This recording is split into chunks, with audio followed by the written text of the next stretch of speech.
आप कितना इंपॉर्टेंस देते हो मेन डोर को? तो डोर को देख के ही आपको सारा का सारा आइडिया हो जाता है। इसलिए बोलते हैं घर का दरवाजा खोलते टॉयलेट नहीं होना चाहिए, नहीं तो एनर्जीज कॉन्टेमिनेटेड हो जाती हैं, या सामने एकदम मिरर नहीं होना चाहिए, नहीं तो एनर्जीज रिफ्लेक्ट हो जाती है।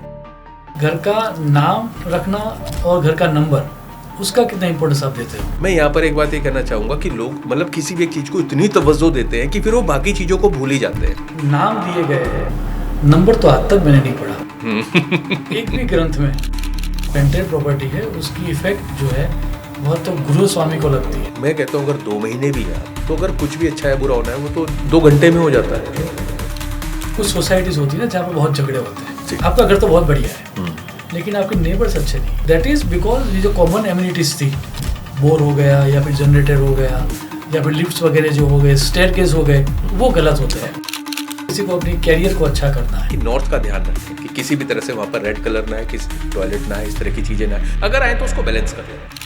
वॉच के बारे में वो क्या पूरा कंसेप्ट है? अगर हमने लग्जरी को अपनी लाइफ में बढ़ाया, वो था मेन तो इसके ऊपर था कि अगर हम महंगी घड़ियाँ पहनते हैं तो शुक्र हमारी लाइफ में एक्टिवेट हो जाता है। कोई अगर कहता है कि भाई नॉर्थ ईस्ट में टॉयलेट है तो कैंसर हो जाएगा और वो आदमी मर जाएगा, कोई भी नहीं मरा।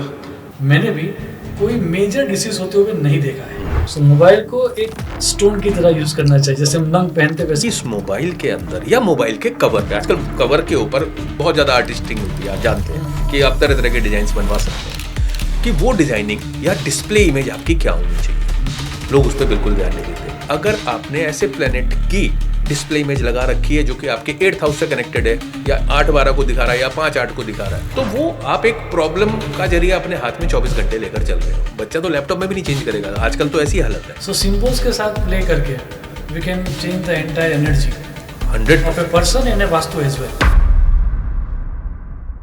नमस्कार, आज का ये पॉडकास्ट है वह वास्तुशास्त्र के बारे में है।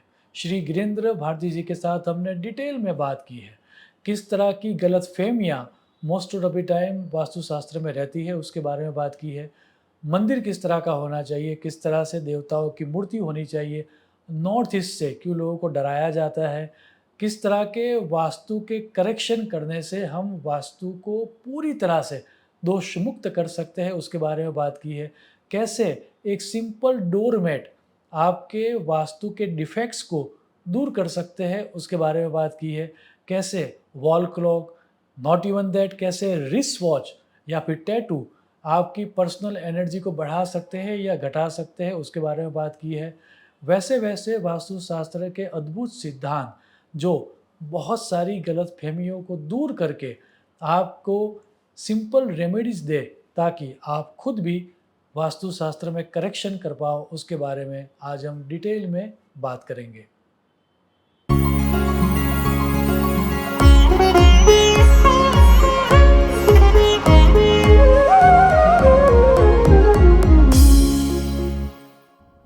ओम नारायणं पद्मभवं वसिष्ठं शक्तिं च तत्पुत्र पराशरं च व्यासं शुकं गौडपदं महान्तं गोविन्द योगीन्द्रमथास्य शिष्यं श्रीशङ्कराचार्यमथास्य पद्मपादं च हस्तामलकं च शिष्यं तन्तोटकं वार्तिककारमन्यान् अस्मद्गुरुन् सन्ततमानतोऽस्मि। नमस्कार गिरीन्द्र भारती जी। नमस्कार आशीष जी, आपका स्वागत है कार्मिक कन्वर्सेशंस में। Thank you. वैसे जब हमारी बातें हो रही थी मेरी ऑफिस में तो एक बड़ी इंटरेस्टिंग बात आपने छेड़ दी और मैं चाहूँगा उसी से स्टार्ट करते हैं जी।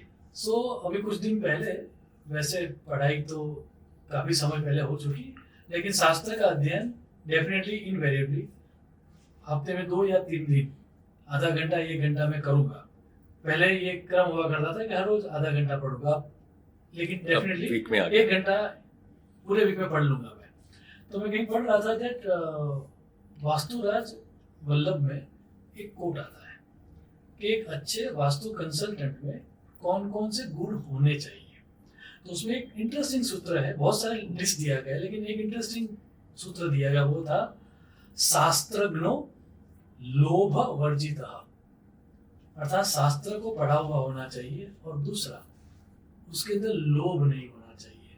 अब जब हम नाउअडेज जब कोई रील्स देखते हैं या शॉर्ट्स देखते हैं तो जैसा कि आपको भी पता है, आपने भी अभी बात की दैट ये यदि नॉर्थ ईस्ट कॉर्नर में ये हुआ तो ये हो जाएगा, साउथ फेस में होगा तो ये हो जाएगा, और विदाउट एनी शास्त्र का अभ्यास, जैसा आपने मुझे बताया था, जिसने कुछ अभ्यास ही नहीं किया वैसे लोग भी अपने आपको आचार्य कह रहे हैं।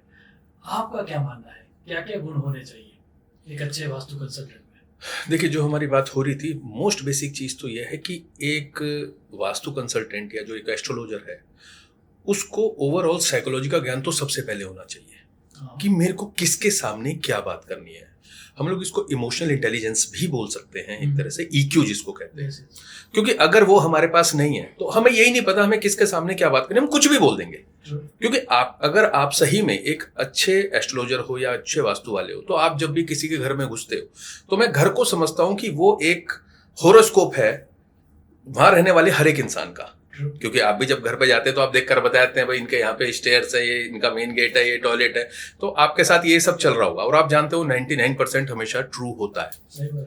ठीक ऐसे जब आप इंडिविजुअली किसी की होरोस्कोप उठाते तो आपको सब कुछ पता होता है, लेकिन उस बात को कैसे कहना है, कहां पर कहना है और कहना है भी है कि नहीं कहना है, आपको जाकर उसको सिर्फ सॉल्यूशन बता देना है कि भाई आप ठीक हो जाओ।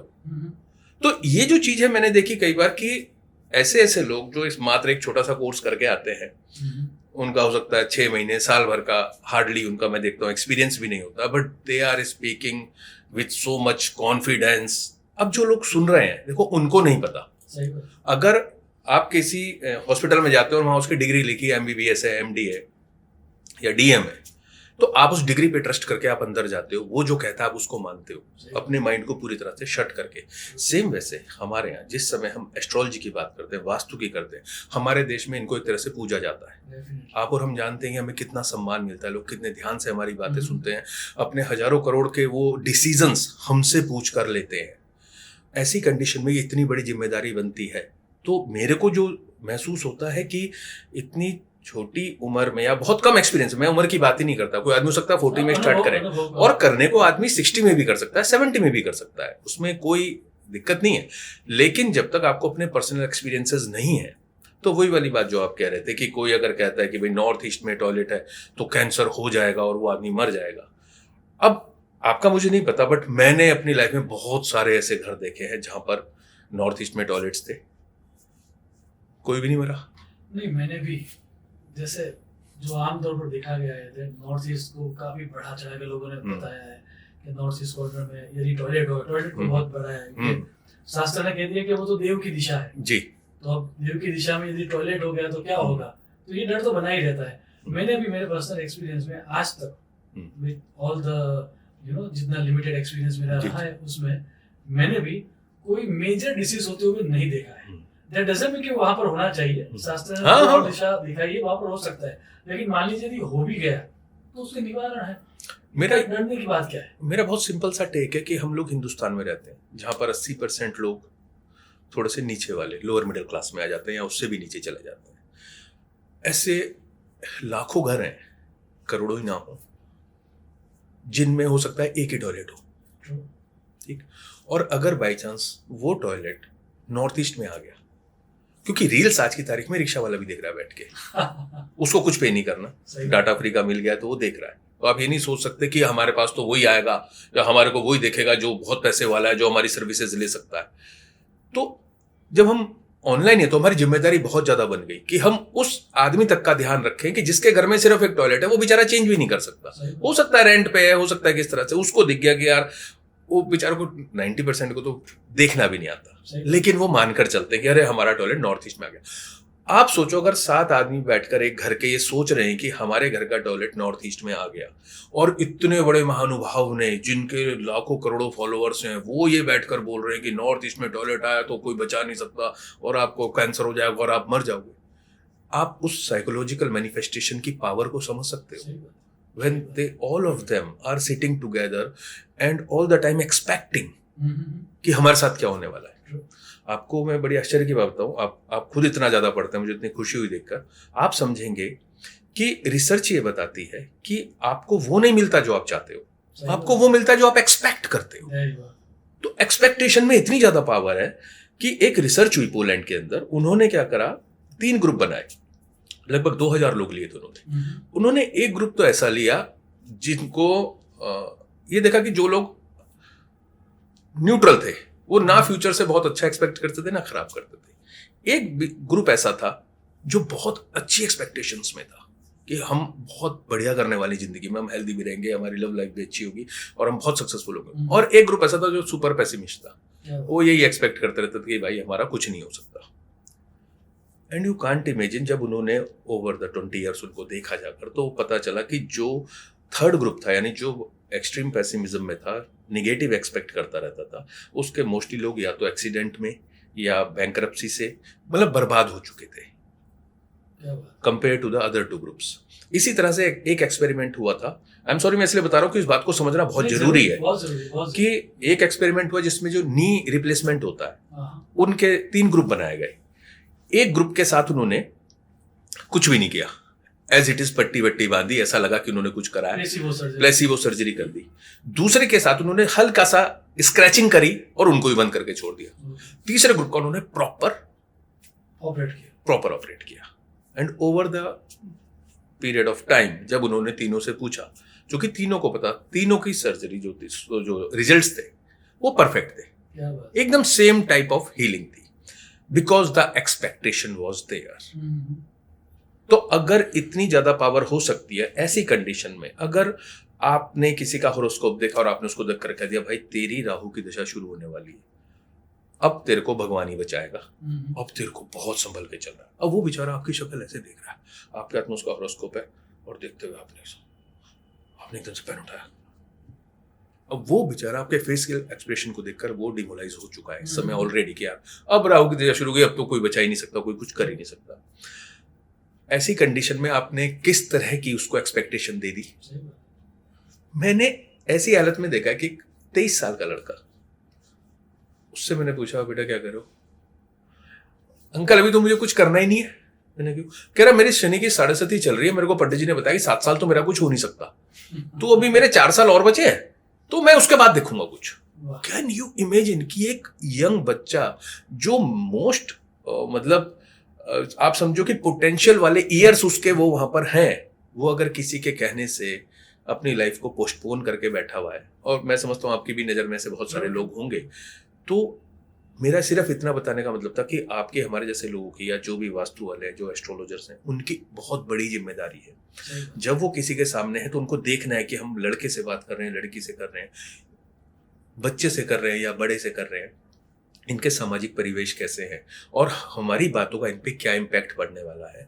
तो अगर हम इनको ज्यादा होप नहीं दे सकते तो एटलीस्ट डिमोलाइज ना करें। और अगर आपको रास्ते नहीं पता कि ये ठीक कैसे होगा, तो बेहतर है आप यहाँ से हट ही जाओ। नहीं, वो एंथनी रॉबिन्स का एक बड़ा कोट था, आपने वो भी नॉलेज हमारा अचानक जागरूक कर लिया because you are also a fan. सो का एक कोट था that where your attention goes it gross.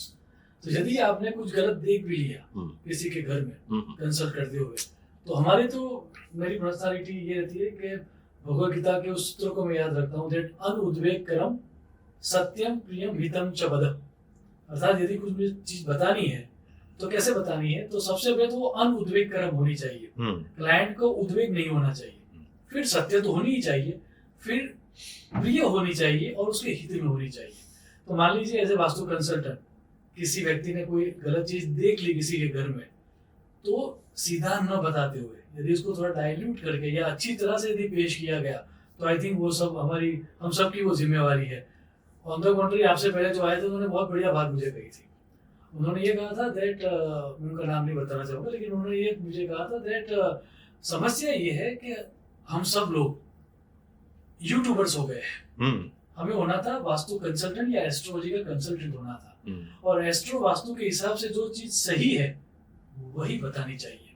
ये व्यूज के चक्कर में या स्ट्रेंज रिएक्शन से क्लिक बाइट चीजें करने में हम लोग शायद मुझे लग रहा है थोड़ा बहुत लाइक्स पाने के लिए अलग हो रहे हैं, वो नहीं करना चाहिए। तो ये तो आप हो गया आपका पहला टेक। जब हम मिले थे तो आपने थोड़ा वो भी मुझे बताया था, आई थिंक ये सब्जेक्ट में नहीं है लेकिन मैं थोड़ा जानना चाहूंगा और मेरे व्यूअर्स भी जानना चाहेंगे। देख वो एक इंटरेस्टिंग फिनोमेना आपने बताया था कि बुक के माध्यम से, आपकी स्टडी थी कुछ के बुक के माध्यम से भी किसी को एनलाइट करना और उसके लक को एनहांस करना, दोनों पॉसिबल है। तो वो पूरी थियरी क्या है? वो थ्योरी आप ऐसे समझो, मेरे को पहली बात तो मेरे को बहुत खुशी हुई थी आपसे मिलकर, ऐसी मैंने लाइब्रेरी कहीं देखी नहीं जैसी आपके पास है। और उससे भी बड़ी बात है कि उसमें कंटेंट क्या है, जिस तरह की किताबें आप इतने वरीड नेचर की पढ़ते हैं वो बहुत इंटरेस्टिंग बात है। आप इस बात को बहुत अच्छे से समझ पाएंगे कि भृगुनंदिनी नाड़ी के हिसाब से सैटर्न हमारा प्रोफेशन है, वीनस हमारा धन है, किताबें हम लेते हैं मरकरी से, पढ़ाई लिखाई भी मरकरी से आती है। तो अगर किसी के होरोस्कोप में उसका सैटर्न या वीनस मरकरी के साथ कंजंक्ट है, तो आप समझ सकते हैं कि वो जितना पढ़ेगा उतना उसका प्रोफेशन अच्छा होगा, उतना उसके पास धन आने की संभावनाएं बढ़ेंगी। अब ये बात वैसे तो अजीब सी लगती है, लेकिन हमारे यहाँ तो एक पुरानी कहावत है ना, पढ़ोगे लिखोगे तो बनोगे नवाब और खेलोगे कूदोगे तो होगे खराब। इसको अगर हम वहां से पकड़ें, हम इसको भी छोड़ देते हैं तो अब जैसे कोटेशंस हम अक्सर पढ़ते रहते हैं उस पे सोशल मीडिया पे कि all the leaders are readers, और सभी लोग जो मल्टी बिलियनियर्स हैं, ट्रिलियनियर्स हैं, वो सब बताते भी रहते हैं कि हम कौन सी किताबें पढ़ते हैं। बिल गेट्स भी बताते हैं बहुत उससे कि आप ये वाली किताब पढ़ें और ये करें। तो मेरा भी शौक बहुत ज़्यादा रहा पढ़ने का शुरू से, तो ओवर द ईयर्स आप ही की तरह मैंने भी हजारों किताबें पढ़ी, अभी भी पढ़ता रहता हूँ। तो उससे मेरे को जो समझ में आया कि अपने अल्बेर कामू का नाम सुना है? उनकी एक कोटेशन थी कि always go to far because only then you will see the truth.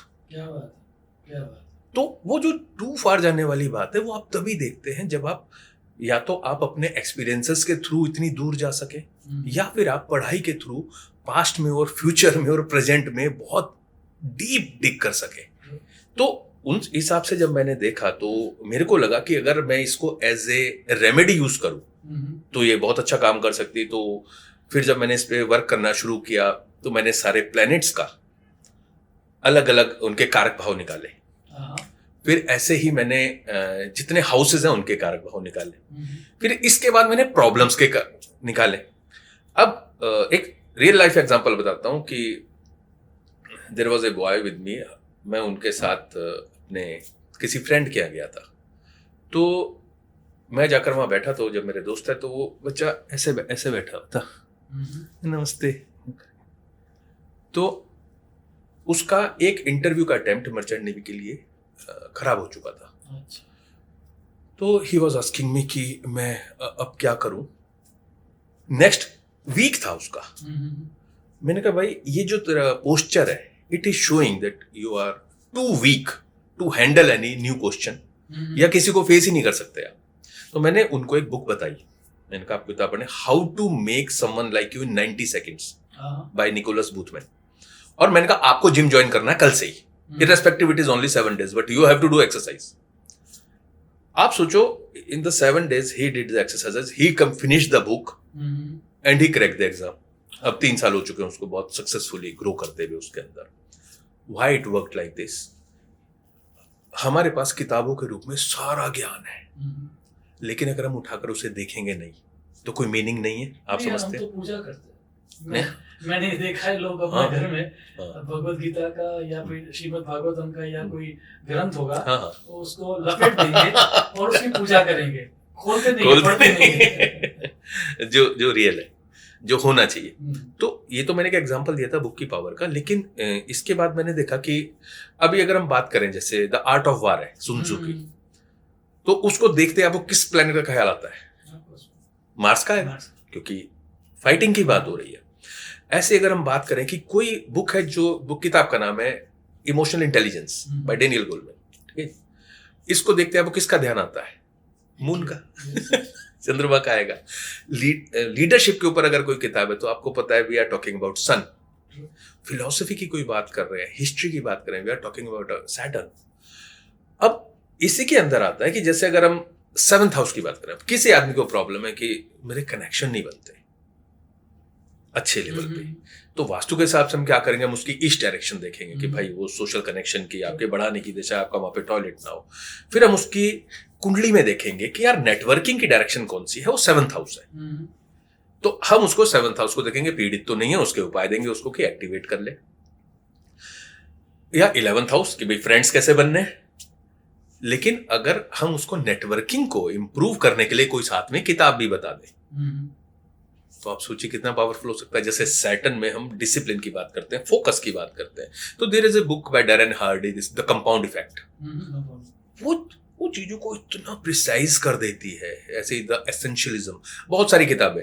मैं सिर्फ इतना आपको बताना चाह रहा था कि जो आपने पूछा मेरे से, कि मैं अपने क्लाइंट्स को जरूर कोशिश करता हूँ कि अगर उनमें थोड़ा सा भी सेंस है पढ़ने का तो I would like them to read one book. दूसरी बात क्या कि जब हमारी कोई भी महादशा शुरू होती है तो हम ये बात बोलते हैं ना कि भाई अगर सैटर्न की दशा शुरू हुई तो आप डिसिप्लिन हो जाओ, आप फोकस करना शुरू कर दो। मंगल की आ गई तो आप फिजिकल एक्सरसाइज करनी शुरू करो, घास के मैदान पे पैदल चलना शुरू कर दो, आप जिम ज्वाइन कर लो। ऐसे अगर हम बात करते हैं कि कोई आदमी कहता है कि भाई मून की दशा शुरू हो गई, आप कहेंगे ट्रैवलिंग शुरू कर दो, पानी वेस्ट मत करो, अपनी माता जी का ज्यादा ध्यान रखो आप। तो जब इस तरह की हम बातें बता रहे हैं तो ऐसे हम क्या ये नहीं कर सकते कि अगर जिस प्लेनेट की दशा शुरू हुई है उस प्लेनेट के कारक तत्वों से रिलेटेड अगर आप बुक्स को पढ़ना शुरू कर दो तो वो आपकी लाइफ में उस प्लेनेट के गुणों को लाना शुरू कर देगा।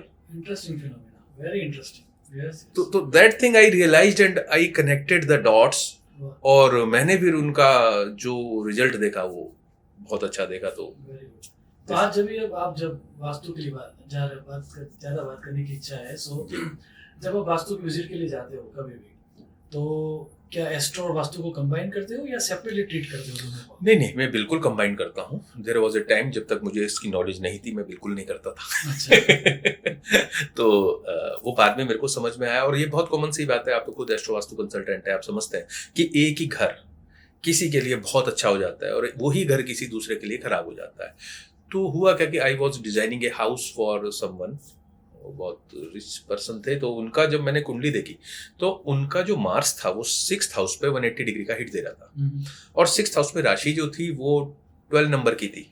तो अब 12 नंबर की जो डायरेक्शन है वो साउथ ईस्ट है, तो साउथ ईस्ट में अगर मैं मंगल प्लेस कर दूं यानी किचन बना दूं, जो जनरल एक आग्नेय कोण में हम किचन बनाते हैं वास्तु के हिसाब से, तो you can understand what can happen कि वो कैश क्रंच हो जाता उनको, या 6th हाउस से रिलेटेड सारी प्रॉब्लम्स आ सकती थी, सीधी बात है, क्योंकि मंगल का हिट था।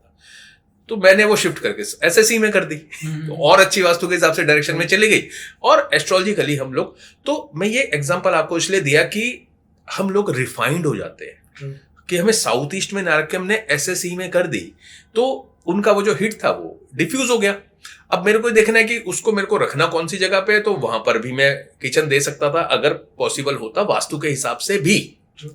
तो क्या है कि एक बार में माइंड में बहुत सारी चीजें चल रही होती हैं आपके हमारे जैसे लोग हम भी वैसा ही करते। जैसे मान लीजिए मैं कहीं पर जा रहा हूँ तो डेफिनेटली मैं सबसे पहले उनका जो एस्ट्रोलॉजिकल डेटा होगा वो डेफिनेटली मैं लूंगा, क्योंकि शास्त्र ये कहता है कि इन एब्सोल्यूट फॉर्म कोई चीज अच्छी या बुरी नहीं होती।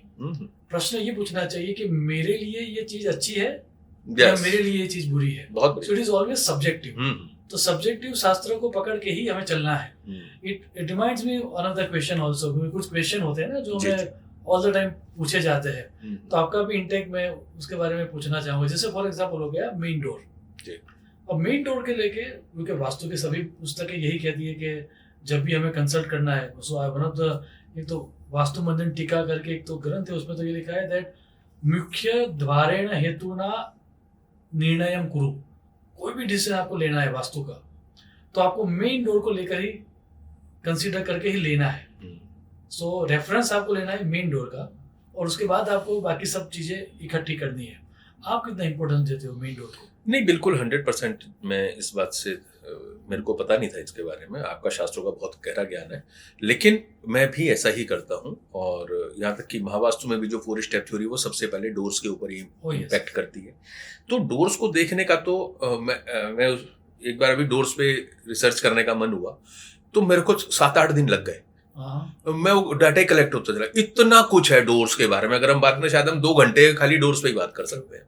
तो ऐसा तो हमको पता है कि 32 तरह की एंट्रेंस होती है, हर 11.25 डिग्री पे एक एंट्रेंस चेंज हो जाती है, और हर एंट्रेंस के अपने इम्पैक्ट होते हैं। वो तो एक कॉन्सेप्ट अपने आप में है ही, लेकिन ऑफकोर्स आप जब किसी घर पे जाते हैं तो डोर को देख के ही आपको सारा का सारा आइडिया हो जाता है। दूसरी बात क्या है कि भृगुनंदी नाड़ी के अंदर डोर को राहु माना गया है, तो राहु के हिसाब से हमको देखना होता है कि वहां पर हमने कौन सी चीज किस हिसाब से देनी है, कौन सी नहीं देनी है। दूसरी बात क्या है कि क्लटर हो गया, या द्वार भेद वाली बात हो गई कि सामने क्या आ रहा है, और वो लोग अपने मेन डोर को रखते किस तरीके से हैं। और फेंगशुई में तो बहुत ज्यादा हम देखते हैं कि दरवाजा खोलते हुए आवाज आ रही है कि नहीं आ रही है, प्रॉपर ऑयलिंग हो रखी है या नहीं हो रखी है, तो बहुत सारी चीजें हैं। नहीं, प्रश्न थोड़ा मैं रिफाइन कर लेता हूँ, कौन सी दिशा में कौन सा डोर होना चाहिए, वो सब तो बहुत डिटेल बड़ा सब्जेक्ट हो गया। किसी भी दिशा में कोई भी डोर हो, ये मान के चलते हैं, क्या ऐसे कोई सिंबल्स होते हैं, ऐसे कोई आपने खुद देखा हो अपनी प्रैक्टिस में कि कुछ चीज लगा दो आप, सिंपल सी रेमेडीज, उससे वह द्वार की जो एनर्जी है वो अपलिफ्ट हो जाए, ऐसा कुछ देखा? नहीं, हम लोग तो डेफिनेटली लगाते ही हैं। देयर आर सर्टेन सिंबल्स जो हमारा एक प्रोटोकॉल है मेन डोर करेक्शन का, तो उसके अंदर हम लोग एक बायोज्योमेट्रिक आई लगाते हैं। वो एक सिंबल है इजिप्ट का, और वो सारी नेगेटिव एनर्जीज को वार्ड ऑफ कर देता है। इसके अलावा हम कॉपर के स्वास्टिक्स भी यूज करते हैं, वो तो करना ही होता है हमको, क्योंकि मेन डोर से ही, भाई आप समझो ना, डोर को तो एक तरह से घर का मुख माना जाता है, तो वहां से जो भी एनर्जीज आएंगी, जिस तरह से आएंगी, वो ही सब कुछ डिसाइड करेंगी। इसलिए बोलते हैं घर का दरवाजा खोलते टॉयलेट नहीं होना चाहिए, नहीं तो एनर्जीज कॉन्टेमिनेटेड हो जाती हैं, या सामने एकदम मिरर नहीं होना चाहिए, नहीं तो एनर्जीज रिफ्लेक्ट हो जाती है। तो सिंबल्स तो डेफिनेटली लगते हैं। आप कौन से पर्सनली आप ये जो मैं करना चाहोगे किसी को? यदि नहीं, देखिए, इसमें एक रिकमेंड मैं ये करना चाहूंगा, जैसे अगर देवी देवताओं की बात करें, मैं अपने वाली तो रिकमेंड नहीं कर सकता, वो तो जब मैं कहीं रेक्टिफिकेशंस करता हूं तभी लगाता हूं।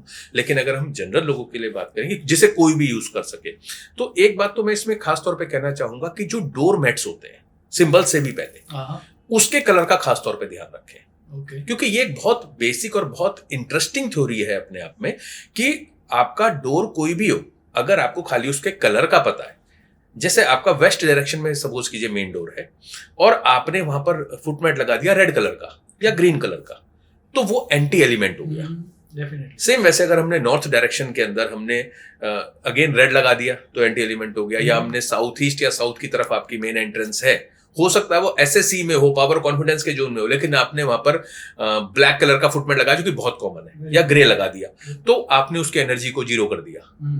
तो मैं ये कहना चाहूंगा कि उन सिंबल्स को जो हम ऊपर लगाते हैं, उससे पहले ध्यान रखना है उस फुटमेट का कि वो किस तरह का लगा हुआ है, और वो कलर अगर आपने अपने जोन से रिलेटेड लगाया तो आपने आधी जंग तो वहीं पे जीत ली। क्या बात है। सो इंस्टेड ऑफ क्या सिंबल पसंद करना चाहिए, सबसे पहले ये देखना चाहिए कौन सी डायरेक्शन में फेस हो रहा है घर, बिल्कुल मेन डोर, बिल्कुल, और उसका जो एलिमेंट है, उसके जो बेसिक कलर है, उससे सिंक में या उसके फ्रेंडली जोन में कलर आना चाहिए। बिल्कुल बिल्कुल, तो वो ऑटोमेटिकली हो जाएगा। आप देखिए, जितने भी मेन डोर करेक्शंस होते हैं, 2-3 तरह से होते हैं। नंबर 1 वो क्या करते हैं कि हम लोग भी करते हैं उसको, कि हमने उसको कट किया वहां पर, और उस डोर से रिलेटेड मेटल की हमने स्ट्रिप डाल दी। नंबर 1 तो ये होता है।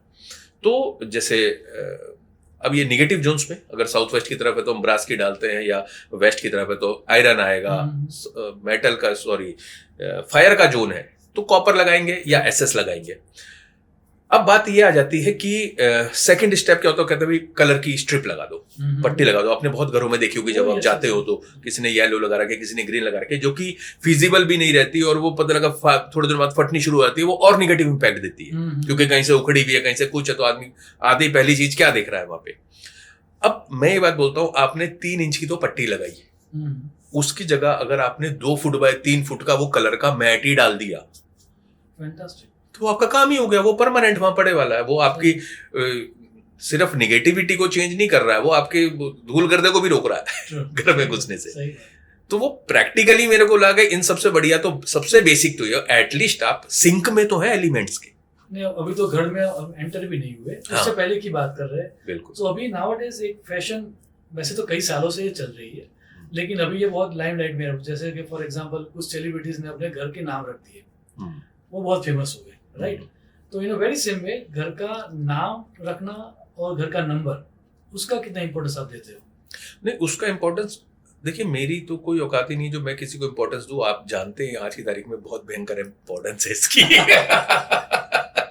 बिकॉज आप देखते हैं हमारे फील्ड में ना ट्रेडिशंस चलते हैं, मतलब कभी मतलब टाइम चल रहा है तो वास्तु ने धुएं उठा रखे हैं, फिर वास्तु डाउन हो गया, फिर एस्ट्रोलॉजी चल रही है खाली, फिर वो थोड़ा डाउन, फिर एस्ट्रो वास्तु चलने लगी, आजकल न्यूमरोलॉजी चल रही है। ट्रेंड चल रहा है। तो अब आप मेरे से पूछ रहे हैं कि भाई ये है कि मेरे कहने से कुछ नहीं होता, people are crazy about it. तो मेरा सिर्फ इतना कहना है कि इनको बहुत आराम से चेंज किया जा सकता है, आपके माध्यम से मैं इसको बता दूंगा, क्योंकि बहुत से लोग मिलते हैं और हम मेरे पास दुबई से फोन आ रहा है, वो हमने घर तो देख लिया, पसंद है, वो नंबर उसका 8 है, तो वो क्या करें हम उसको। अब सपोज करो, इसका मतलब पता है क्या है कि घर की वास्तु आपकी ठीक है, yes. आपके साथ ओके है, एस्ट्रोलॉजिकली आपका 4 नंबर एक्टिव है, आपको घर मिल रहा है, पर ये घर का नंबर तो 8 है, तो ये कोई मैटर नहीं है। पहली बात तो मैं एक छोटा सा एग्जांपल देना चाहूंगा कि दुबई में मेरे एक फ्रेंड है, उनका योगा सेंटर है बहुत अच्छा, उनका जो नंबर है सेंटर का वो 9 है। अब मंगल का और टीचिंग का तो कोई लेना देना ही नहीं है, और वो एज सच, वैसे मैं बहुत बताऊं, वो मार्शल आर्ट्स भी सिखाते हैं, ही इज फ्रॉम केरल, तो कलारीपेट्टू भी सिखाते हैं, तो 9 वहां चल सकता है, बट उनका जो बेसिक काम है वो योगा टीचिंग का है, वो जाने उसी से जाते हैं। तो योगा टीचिंग है तो भाई जुपिटर आ गया, 3 नंबर चाहिए, बाई चांस उनका नाम एस है, तो उनके नंबर प्लेट पे 9 नंबर के साथ में एक छोटा सा एस लगा दिया। एस की वैल्यू न्यूमरोलॉजी में 3 आती है चार्डियन सिस्टम से, तो 9 + 3 कितना हुआ 12, 1 + 2 अगेन 3 आ गया, तो वहां पे टोटल वाइब्रेशन क्या आ गई, जुपिटर की आ गई। इसका एक दूसरा टेक्निक बहुत अच्छी है, तो यानी आप अपने घर में, खास तौर पे अगर ओनर के घर के जो उसका मेन पहला अक्षर है नाम का, उसको किसी तरह से रिलेट करके आप इसकी फ्रीक्वेंसी को बहुत आराम से चेंज कर सकते हैं। पहली बात। नंबर, अगर आपको लगता है तो अगेन कि यार ये नंबर मेरे से सिंक नहीं कर रहा, या इस घर के नंबर की वजह से मेरे को प्रॉब्लम आ रही है, या मेरी वर्क प्लेस के नंबर की वजह से, उस कंडीशन में बोल रहा हूँ। सेकंड मोस्ट इंपॉर्टेंट जो टेक्निक है वो है जो एस्ट्रोलॉजिकल ग्लिफ्स होते हैं, जो हमारे सिंबल्स हैं। अगर आप गूगल करेंगे एस्ट्रोलॉजिकल सिंबल्स हैं, तो वो सिंबल्स अलग अलग फॉर्म में आते हैं। हमें जो डिजायर्ड नंबर चाहिए उसका सिंबल भी अगर लगा देंगे तो वो हमारे लिए घर के नंबर की तरह से काम करना शुरू कर देता है। ये ज्यादा प्रैक्टिकल है डेफिनेटली। तो हम उस एस्ट्रोलॉजिकल सिंबल को, जैसे आपको 1 नंबर चाहिए, आप चाहते हैं कि यार मेरा काम बढ़े, मेरा फेम बढ़े और मैं लीडर हो जाऊं अपनी फील्ड के अंदर जहां पर भी रहूं। आप जानते हैं 1 नंबर ही कितनी महिमा है। आप 10 जनपथ आपने सुना है, 10 डाउनिंग स्ट्रीट, तो वो सारे 1 नंबर ही है जहां पर राजा लोग निवास करते हैं एक तरह से। तो 1 वैसे भी सन का है, सन किंग ही माना जाता है, तो बहुत रॉयल्टी का नंबर है। तो ऐसे वे में अगर हम वहां पे सन का एस्ट्रोलॉजिकल क्लिफ लगाए थे, तो आपका घर का नंबर कुछ भी हो, भाई नंबर भी तो आपने चिपका ही रखा है, 4 लोगों ने मिलकर ही तो दिया हुआ है वो सॉरी, वो डिवाइन से तो लेके आया नहीं। सही बात है। तो अगर कोई बिल्डर आपके कमरे को नंबर दे सकता है घर को, तो आप क्यों नहीं दे सकते? क्या बात है। आप अच्छे वाला तो क्या बात है। लेकिन डरो मत, परेशान मत हो कि अगर आपको कोई घर मिल गया है उसमें बाकी चीजें अच्छी हैं। डेफिनेटली मैं आपके माध्यम से कहना चाहता हूं कि वास्तुलॉजिकली उसका ठीक होना 1000 टाइम इंपॉर्टेंट है in terms of the number. मैं यहाँ पर एक बात ये कहना चाहूंगा कि लोग मतलब किसी भी एक चीज को इतनी तवज्जो देते हैं कि फिर वो बाकी चीजों को भूल ही जाते हैं। अब्राहम मैस्लो का नाम आपने सुना होगा, उनकी एक बहुत फेमस कोटेशन है कि the person who has a hammer see every problem as a nail. मतलब जिसके हाथ में हथौड़ी होती है उसे हर समस्या कील दिखाई देती है। तो आज की तारीख में अगर मेरे को सिर्फ न्यूमरोलॉजी आती है तो मुझे हर समस्या ऐसी दिखती है वो इसी की वजह से हुई और इसी से ठीक होगी। बाकी मैं सब भूल जाता हूं कि हमारे शास्त्रों ने हमारे इतने रिच जो हमारा कल्चर है, जिसने हमारा जो ट्रेडिशन है, शास्त्रों में हमको ऐसे ऐसे, अभी आपने इतने अच्छे श्लोक सुनाए, वो कैसे हमको मतलब एक तरह से विजडम के मोती दे रखे हैं। केस तो उल्टा है गिरिंद्र जी। मैं बहुत ढूंढता हूँ, अभी तक मिला नहीं है मुझे। पता नहीं, शायद ये कहने के बाद थोड़ी बहुत गालियां भी पड़ेगी, लेकिन दैट्स फाइन। मैंने ये देखा है कि वास्तु में नाम दिए गए हैं, नंबर तो आज तक मैंने नहीं पढ़ा एक भी ग्रंथ में आज तक मैंने नहीं पढ़ा कि घर का कोई नंबर भी होता है। आई थिंक वो अभी रिसेंटली स्टार्ट हुआ। बिल्कुल बिल्कुल बिल्कुल सही कह, वो सही है गलत है that is not my subject. तो उसका मैं मतलब नहीं सही गलत का देखिए, मैं एक बात और कहूंगा यहाँ पे आशीष जी, ये देश काल परिस्थिति के साथ बहुत सारी चीजें आती हैं। जैसे जिस समय हम देखते थे तब कौन से अपार्टमेंट बनते थे जब वास्तु बना था, तो वो अपार्टमेंट्स की अब वास्तु पूरी प्रॉपर होती है। और आप देखिए जब अपार्टमेंट की वास्तु होती है, जो ग्राउंड फ्लोर है उसको हम पूरे के हिसाब से देखते हैं, लेकिन ऊपर वाली फ्लोर्स में हम उसको कोई कहीं कंसिडर नहीं करते। एक्चुअली इसमें थोड़ा मैं चेंज करना चाहूंगा। जब वास्तु की डेफिनेशन दी गई शास्त्र में, तो हमें थोड़ा रूट में जाना पड़ेगा। तो डेफिनेशन दे दी गई वस आच्छादन है, हम्म, अर्थात जिस चीज को आप कवर कर पाओ वो सब चीज वास्तु की है। फॉर एग्जाम्पल इस टेबल को मैंने कवर कर दिया तो वास्तु हो गया, इस 4 दीवार को मैंने कवर कर दिया तो वास्तु हो गया। जिसको आप कन्फाइन करो किसी भी स्पेस को, when you can confine it कि दिस इज द स्पेस, और उसको आप नाम दे पाओ कि ये मेरा फार्म हाउस है, ये मेरा घर है, ये मेरा रूम है, वो वास्तु का पार्ट हो जाता है। सो वस आच्छादन है। और इसीलिए इंटरेस्टिंगली मय मतम में जो डेफिनेशन दी गई वास्तुशास्त्र की, उसमें ये कहा गया भूमि प्रासादयानानि शयनंच चतुर्विधम, अर्थात 4 तरह की होती है। वो आप देखना बाकी क्या रह गया। पहले कहा all the kind of lands, वो वास्तु का पार्ट है।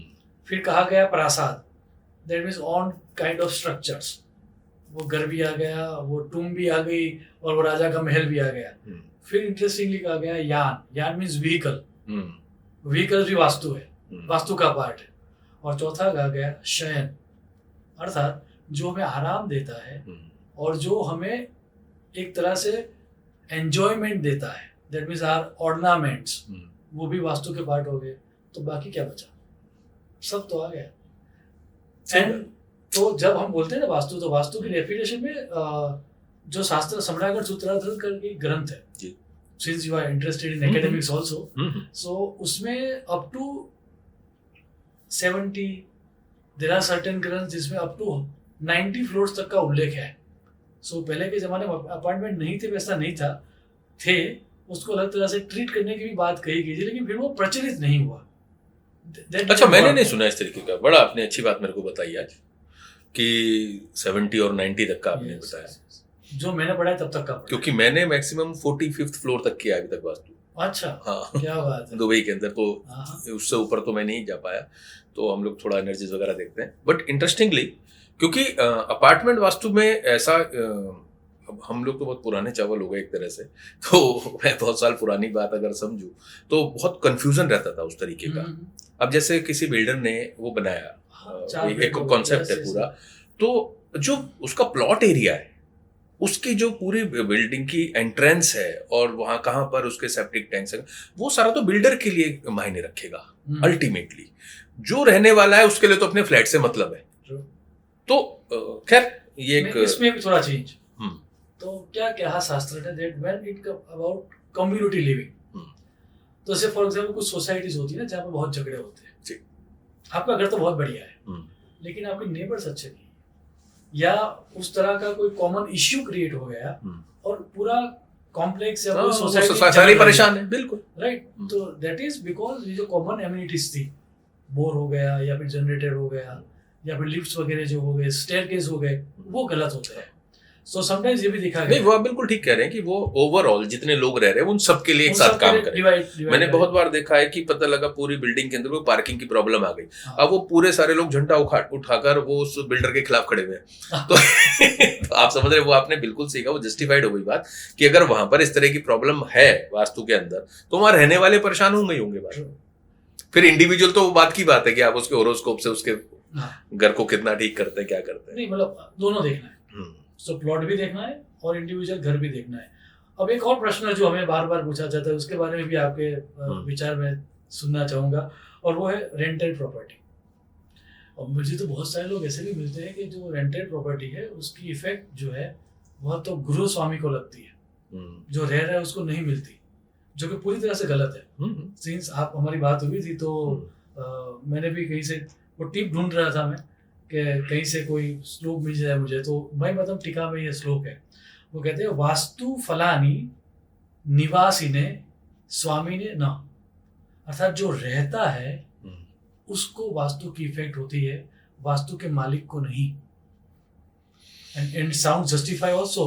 कुछ फ्लैट्स है, मान लीजिए किसी ने कोई स्कीम बना दी और उसमें 100 फ्लैट है और उसमें 50 सही है 50 गलत है और अभी तक बिके नहीं है, तो उसका पूरा मालिक जो है वो तो बिल्डर हो गया, वो तो बेचारा पगला जाएगा। हाँ, वो तो पगला जाएगा, सही राइट। जो रहता है वास्तु में इम्पैक्ट, वास्तु की इम्पैक्ट आती है। आपका क्या मानना है इसके बारे में? नहीं, आप कैसे देखते हो? मेरे पास तो ऐसे ऐसे क्लाइंट हैं, बिलीव नहीं करोगे, जो मल्टी मिलियनियर फैमिली है और पिछले 45 साल से रेंटेड हाउस में रह रही है, अपना घर ही नहीं खरीद पाए।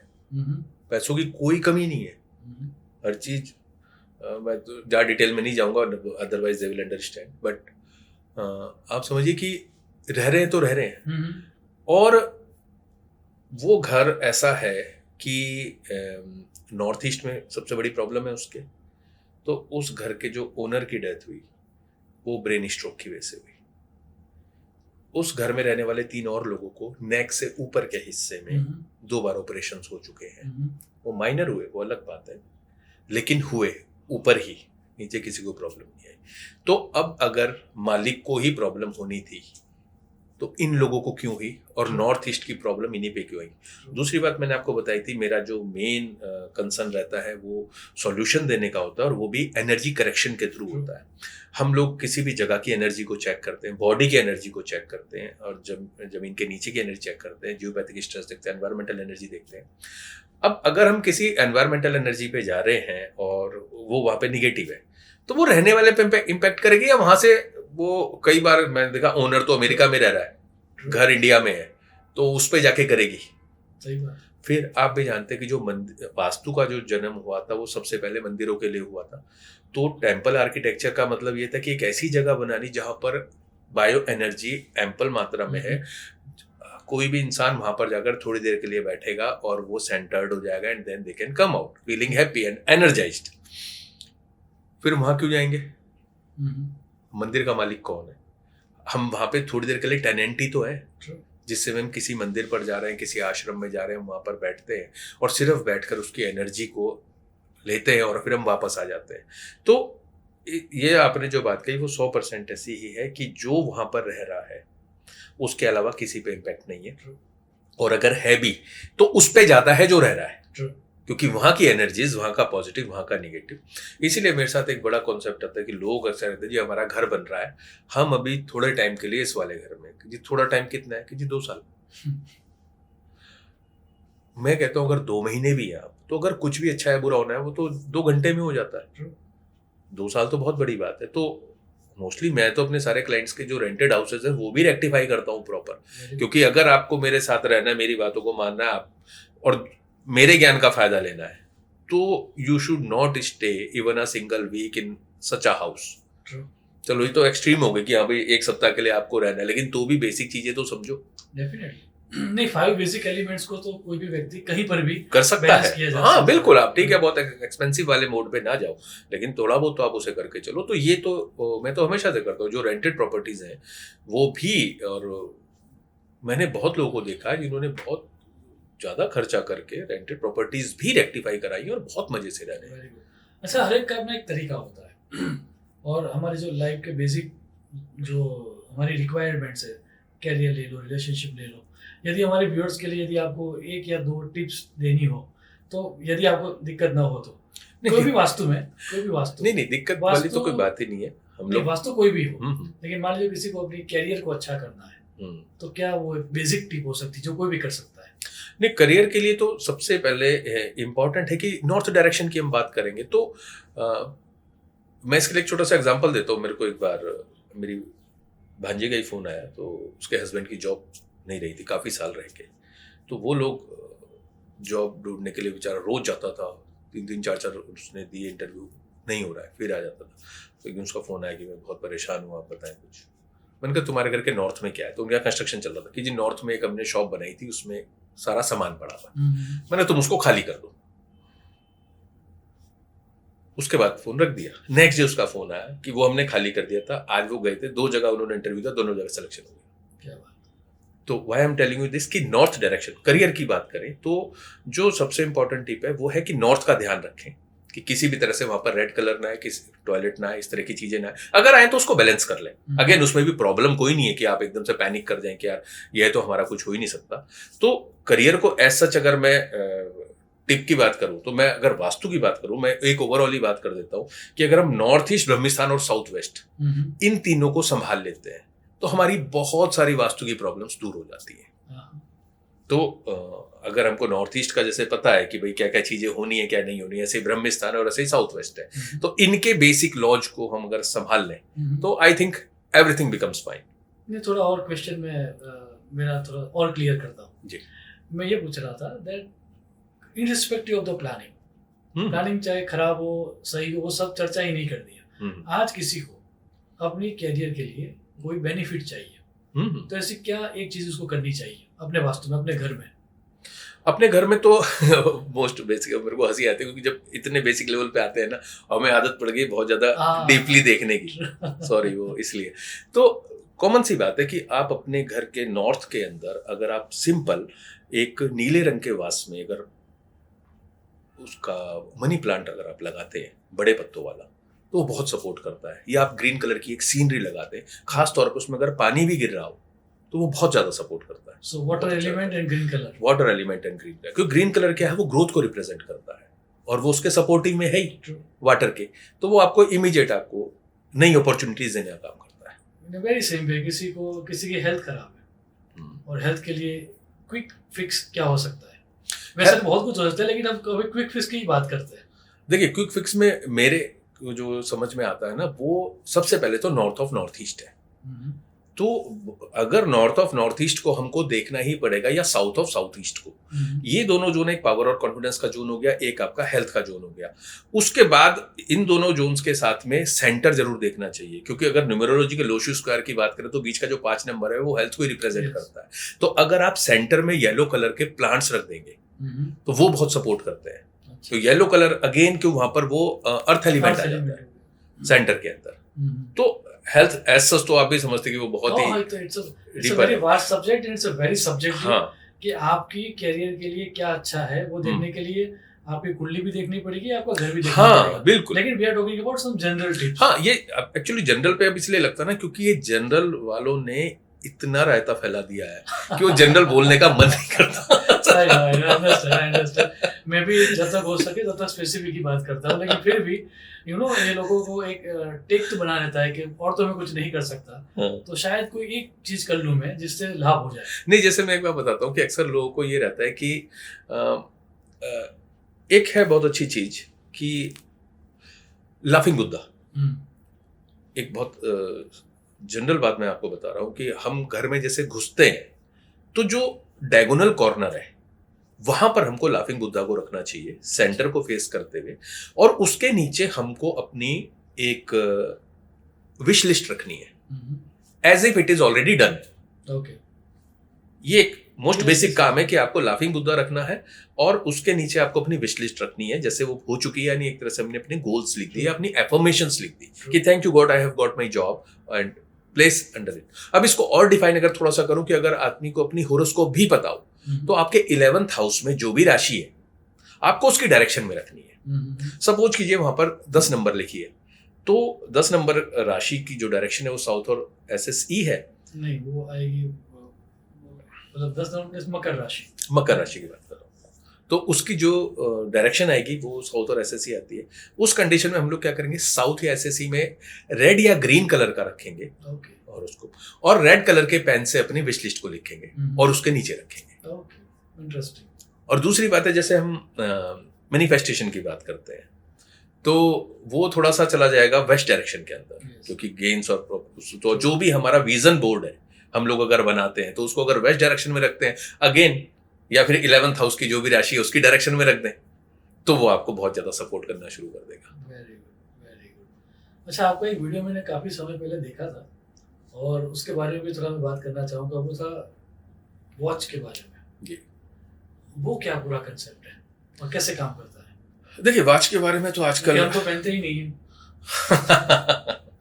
नहीं, डेफिनेटली ये फिर वो पूरा कॉन्सेप्ट चला जाता है न्यूमरोलॉजी के अंदर, लेकिन एक जनरल सी बात है कि उस वीडियो में तो खैर मैंने सिंपल वही बताया था कि जो आपको सैटर्न और वीनस हमारा अगर कंजंक्ट है, और भृगुनंदिनी नाड़ी के साथ जानते हैं कि सबसे अच्छा कॉम्बिनेशन माना जाता है कि प्रोफेशन और धन आपका साथ साथ आ गया।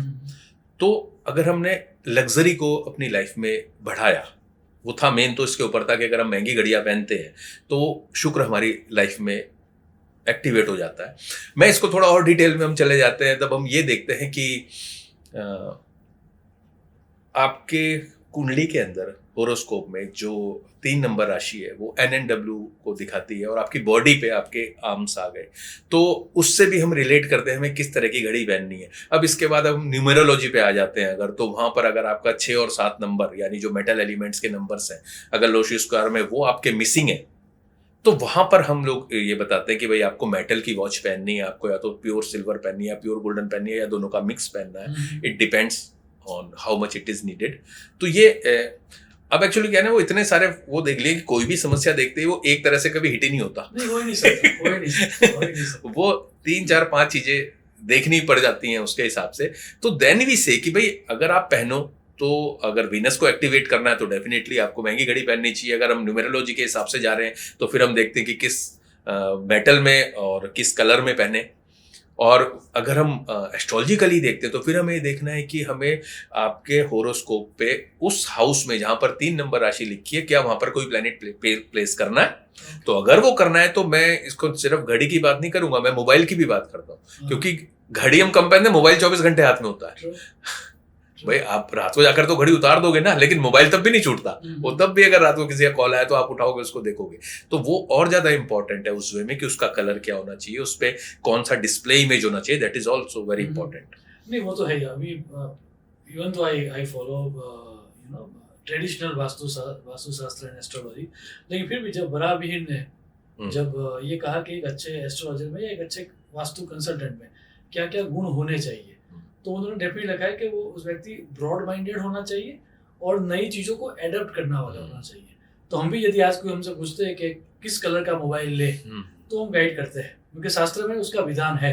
अब मोबाइल ना होकर आपका एक साधन हो गया, इंस्ट्रूमेंट हो गया। अब इंस्ट्रूमेंट किस कलर का होना चाहिए उसके बारे में तो शास्त्र ने बात की ही है। बिल्कुल।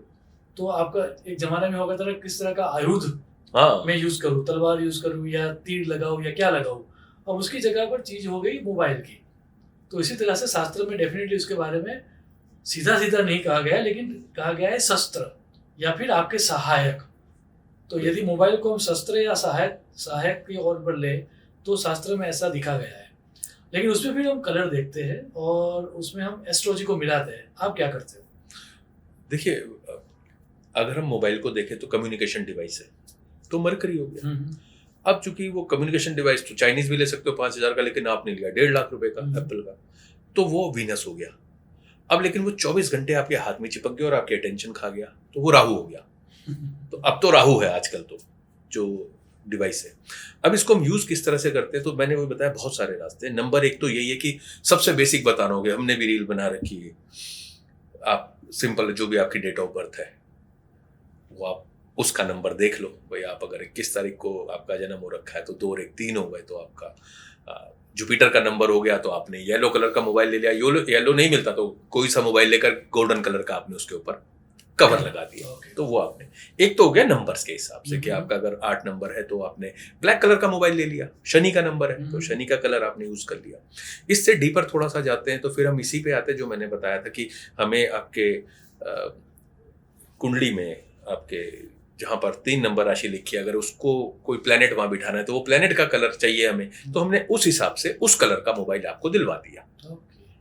मैं मोबाइल को आजकल वही मान के चलता हूँ जैसे हम कभी नक बनाया करते थे, आप ये समझ उतना ही पावरफुल है। अब इसके बाद सबसे इंपॉर्टेंट बात आती है कि इस मोबाइल के अंदर या मोबाइल के कवर पे, आजकल कवर के ऊपर बहुत ज्यादा आर्टिस्टिंग होती है, आप जानते हैं कि आप तरह तरह के डिजाइन बनवा सकते हैं, कि वो डिजाइनिंग या डिस्प्ले इमेज आपकी क्या होनी चाहिए। लोग उस पर बिल्कुल ध्यान नहीं देते। वो इतनी इंपॉर्टेंट है क्योंकि अगर आपने ऐसे प्लेनेट की डिस्प्ले इमेज लगा रखी है जो कि आपके 8th हाउस से कनेक्टेड है या 8-12 को दिखा रहा है या 5-8 को दिखा रहा है, तो वो आप एक प्रॉब्लम का जरिए अपने हाथ में 24 घंटे लेकर चल रहे हो। इंटरेस्टिंग। सपोज करो किसी ने अपने बच्चों की फोटो लगा रखी है, भाई इससे ज्यादा प्यार तो कुछ हो ही नहीं सकता ना। अब इसको दोष रहित चीज है बिल्कुल, लेकिन अगर उसका मरकरी 5-8 दिखा रहा है और वो उसी समय उसकी प्रत्यंतर दशा शुरू हो गई तो उतने पीरियड में वो उसको नचा देगा, उसके बच्चों की फोटो भी। सो मोबाइल को एक स्टोन की तरह यूज करना चाहिए, जैसे हम नंग पहनते वैसे बिल्कुल बिल्कुल उसी तरह से हमको देखना है।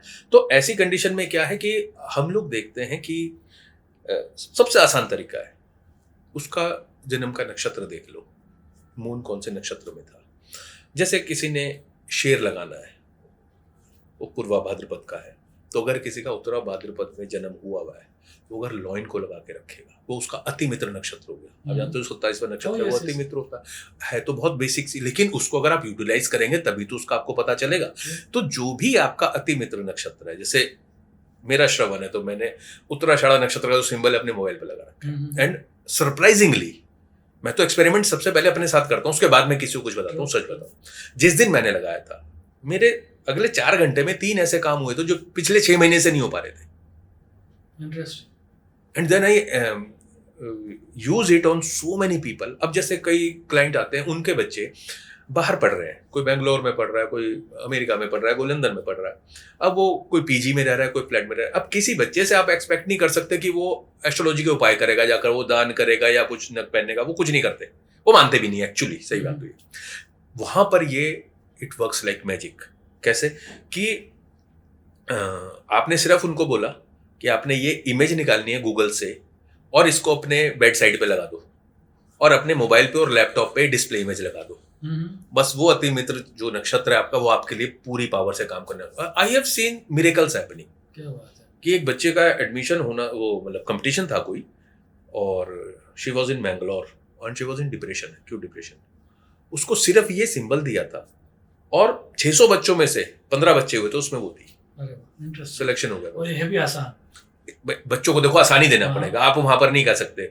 आप पीजी की या किसी मतलब पेंगे जो हाउस होते हैं उनमें क्या वास्तु करोगे? उन्हें ना तो कुछ पता है ना कोई बात है। लेकिन ये एक ऐसी चीज है जो आप दूर से बता सकते हो। एक बहुत अच्छा एक्सपीरियंस हुआ था, एक घर मैंने किया था दिल्ली में। उनके जब मैं सारा रेक्टिफिकेशन कराया उसके बाद उनका 7-8 दिन का फोन आया कि ना वो थोड़ा सा आप देखो बच्चे को ना चोट लग रही है बार बार। मैंने क्या हुआ? वो होली के बाद, आजकल होली पे भी पटाखे चलने लगे हैं कलर्स के, तो वो होली के अगले दिन वो नीचे खेलने गया होगा, उसने कोई पटाखा उठाया, वो फूट गया तो उसके हाथ में चोट लग गई। अब है तो अजीब सी बात कि होली को पटाखे से चोट लग रही है तो लेकिन लगी। तो मैंने उस बच्चे का सिंपली वो देखा तो जो उसका अति मित्र नक्षत्र का वो आ रहा था, तो मैंने कहा इसको आप हिरन का खिलौना दिला दो। और एक मैंने उनको कोई पर्टिकुलर पेड़ था, मैंने कहा इसकी जो जड़ है वो आप इसके बैठ के नीचे रखो। तो शी वॉज शॉक्ड, कह रही इस पे हिरन का खिलौना था और वो बहुत टाइम से था, अभी मैंने 1 महीने से पहले ही फेंका है और तभी से इसको प्रॉब्लम शुरू हुई है। She regained all this thing. मैंने कहा इसके आप सिंबल्स और मार के इसके बैग में भी लगा दो, क्योंकि बैग में हम वो लगा सकते हैं। बच्चे को तो आप और ज्यादा नहीं बताओगे, लैपटॉप वगैरह सब पे होते हैं, लेकिन बाकी चीजें तो कर ही सकते हैं। बच्चा तो लैपटॉप में भी नहीं चेंज करेगा, आजकल तो ऐसी हालत है। लेकिन आप उसके आसपास तो कर सकते हो ना, आप तो कर सकते हो। वो दिन है, आज का दिन है, कोई प्रॉब्लम नहीं है। सो सिंबल्स के साथ प्ले करके we can change the entire energy 100% of a person and a vastu as well. अब ये जो मैंने आपको नवतारा की बताई, इस सिंबल्स की एनर्जी को हम लोग आपका जो इंटीरियर डेकोरेशन हो उसमें बहुत यूज करते हैं। अच्छा। आप सोचिए आपकी कोई फैमिली है, उसमें 2 बच्चे हैं और हस्बैंड वाइफ है, तो हस्बैंड की साइड में तो उनका अति मित्र नक्षत्र का सिंबल भी लगा दिया या फिर उनके साइड में मिनिएचर रख दिया, वाइफ की साइड में उनका रख दिया। बच्चों के कमरे में उनके जो अति मित्र सिंबल है उनकी पेंटिंग्स लग गई, किसी को पता भी नहीं है कि ये इन्होंने शो पीसेस लगा रखे हैं या वास्तु करेक्शन कर रखा है, और वो उन बच्चों को पूरी तरह सपोर्ट करता रहता है। क्या बात है, क्या बात है, इंटरेस्टिंग। ऐसी कौन सी रेमेडीज आप, ये तो एक सिंपल वाली बात होगी, दूसरी कौन सी रेमेडीज आप यूज करते हो वास्तु के रेक्टिफिकेशन के लिए? नहीं, जो वो एनर्जी रेक्टिफिकेशन पे काम करती है सारी। तो हम लोग जैसे लैकर एंटेना यूज करते हैं, हम लोग बॉडी की एनर्जी चेक करते हैं, एनवायरमेंटल एनर्जी चेक करते हैं, जियोपैथिक स्ट्रेसेस चेक करते हैं। होता क्या है, आप जिस जगह पे भी रहते हो 90 डेज के अंदर आपकी बॉडी की एनर्जी उस जगह की एनर्जी के साथ रेजोनेट करने लगती है। तो मे बी आप अमेरिका में रहते हैं, मैं भी आपकी एनर्जी चेक करूंगा तो आई कैन टेल यू कि आपके घर की एनर्जी क्या होगी, आप साथ में लेके घूम रहे हो। तो हम लोग क्या करते हैं कि वो बायोजियोमेट्रिक सिंबल्स के through we change the energy of the place, we eliminate the geopathic stresses. तो होता क्या 90 डेज के अंदर जो रहने वाले हैं वहां पर सारे, इररेस्पेक्टिव मानते नहीं मानते, because it is pure science, उनकी बॉडी एनर्जी उसके साथ रेजोनेट करनी शुरू कर देती है और वो ऑटोमेटिकली अप हो जाती है। And it is pure science. It is like जैसे आप बात कर रहे थे कि हम माइंड ओपन होना चाहिए, और आप मतलब ईस्ट और वेस्ट दोनों को मिला रहे हैं। तो हमारा जो इतना रिच कल्चर है और जो उसके साथ जो लेटेस्ट साइंटिफिक रिसर्चेज हो रही है, क्योंकि डॉक्टर अब्राहम करीम हैं इजिप्ट में जिन्होंने अपनी पूरी लाइफ इसी चीज में लगाई। तो वही बात है कि आप जो भी अच्छा काम कर रहे हैं उनसे उनकी रिसर्च लेकर अपने काम में अगर यूटिलाइज करते हैं। नहीं, वो है ना, ओशो का एक था, हंसा तो मोती चुगे, हाँ बिल्कुल। तो कंकर फेंक दो, बिल्कुल राइट। तो हमारा काम यही है, जिस लाइन में ईस्ट में यदि कोई अच्छा चीज है तो वहां से ले लो, वहां से ले लो। वेस्ट में से यदि कोई चीज अच्छी है तो वहां से ले लो, जो जहाँ से जो सर्वश्रेष्ठ है वो हमें लेना है। बस बस बस, सो डेफिनेटली ये एनर्जी हीलिंग के बारे में तो और भी हमें बात करनी है, जी। लेकिन एज यू नो समय तो समय ही है, वो भागता ही है, हमें पकड़ के रखना पड़ता है। अभी भी बहुत सारी बातें करनी बाकी रह गई, और मेरी इच्छा थी कि हम दोबारा भी ऐसे ही मिले, और जब नेक्स्ट टाइम मिले तो मेरी इच्छा थी कि हम ये जो आपका कंसेप्ट है एनर्जी हीलिंग, जो कि बहुत कम लोगों को पता होता है, जी। और लोग जब भी बात करते हैं तो रेमेडीज की बात कर रहे हैं या कुछ और बात कर रहे हैं, eventually they are talking about energy only. जी। तो ये कैसे होता है उसके बारे में नेक्स्ट टाइम जब मिलेंगे तब बात करेंगे। आज मैं सिर्फ इतना चाहूँगा, यदि जाते जाते आप कोई सिंपल रेमेडी देना चाहो कि पूरे घर में यदि ये 3-4 चीज़ आप लगा दो और किसी का भी घर भले पूरा सही ना हो लेकिन कुछ ना कुछ सही हो जाए, ऐसी कोई यदि कोई आप टिप देना चाहो तो। हाँ, मैं बताना चाहूँगा कि बहुत बढ़िया चीज़ है कि अपने घर के साउथ वेस्ट में अगर हम एक माउंटेन की फोटो लगाते हैं तो अर्थ एलिमेंट हम वहाँ पर प्रेजेंट कर देते हैं। ये आजकल न्यूमरोलॉजी के हिसाब से भी बहुत ज़्यादा फिट है ये रेमेडी। दूसरी रेमेडी है कि आप घर के सेंटर में येलो लाइट करने की कोशिश करें। और तीसरी रेमेडी है कि नॉर्थ ईस्ट के अंदर कोई ना कोई वाटर एलिमेंट हम जरूर दें। तो ये 3 चीज़ें भी अगर हम कर देते हैं मोस्ट बेसिक, तो बहुत सारी चीज़ें बैलेंस हो जाती है। Very good. With this amazing note, once again thanks a lot for coming, and definitely तो शुरुआत है, हम आगे भी मिलते रहेंगे। Thank you. शुभम भवतु। प्रणाम।